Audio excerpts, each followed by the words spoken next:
নমস্কার, আমার নাম চারুলতা। আমি এখন ধানের ক্ষেতে এটা আমাদের ধানের ক্ষেত। দাদু অনেক যত্ন করে প্রচুর ধান লাগিয়েছে। আজ আমি সেই ধান কেটে বাড়িতে নিয়ে যাচ্ছি।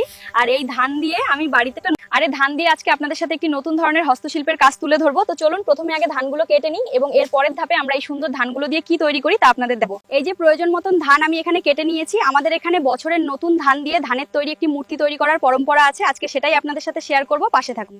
দাদু দাদু এদিকে এসো, দেখো ধানগুলো ঝেড়ে কত ধান হয়েছে। অনেকটা তো হয়েই গেল, তুমি একটু এসে দেখে যাও না, খুব ভালো লাগছে কাজ করতে।